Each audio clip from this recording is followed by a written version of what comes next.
Jal Katha of the Lake. It's a story regarding our very own the lake.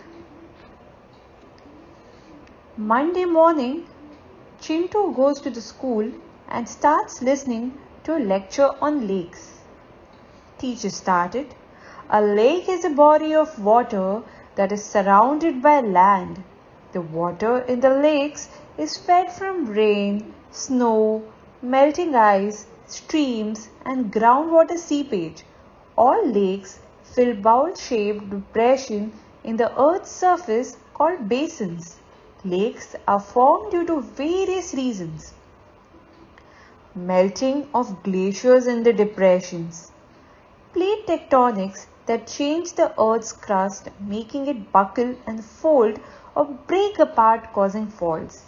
These faults make natural basins that may fill with water from rainfall or from streams flowing in the basin, causing lakes. Volcanoes. After a volcanic becomes inactive, its crater may fill with rain or melted snow. Lakes formed by rivers. Mature rivers often wind back and forth across a plain in wide loops and during periods of flooding. A rushing river may create a shortcut and bypass a meander, leaving a body of standing water. Lakes created by landslide debris piles up in natural dams which blocks the flow of a stream, thus forming a lake. And artificial lakes created by people by digging basins or by damming rivers or springs.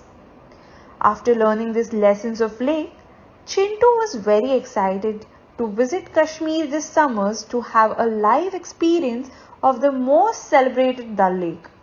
He was very keen on knowing regarding the formation of the lake, where does water come from to the Dal Lake and flow, and how number of people are so dependent on it even today. After reaching there, in order to know about it, Chintu went out wandering with Zain, a friend he had newly made who stayed in the Dal Lake.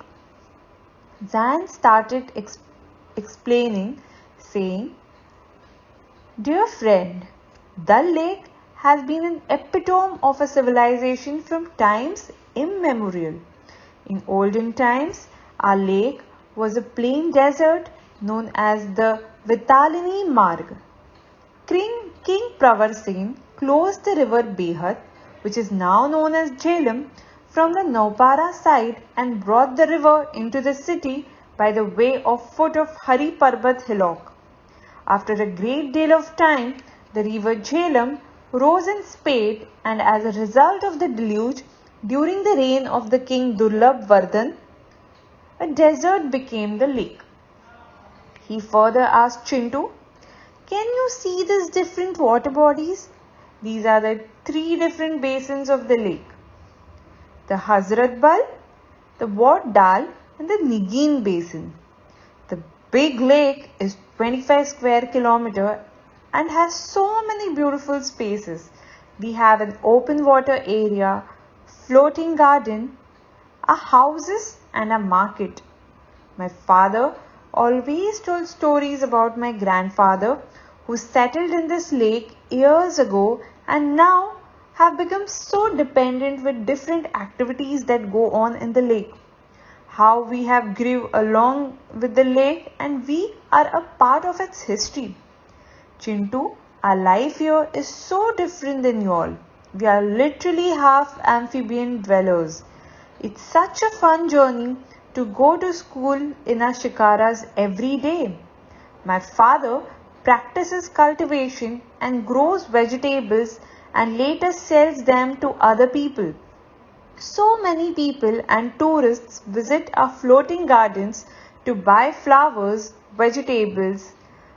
Earlier, we used to drink the lake water, but now, because of so many tourists staying in the increased outboards and all the soil waste going into the lake, our water has become highly polluted. I hope my children get to experience our lake the same way how we with our pleasant memories.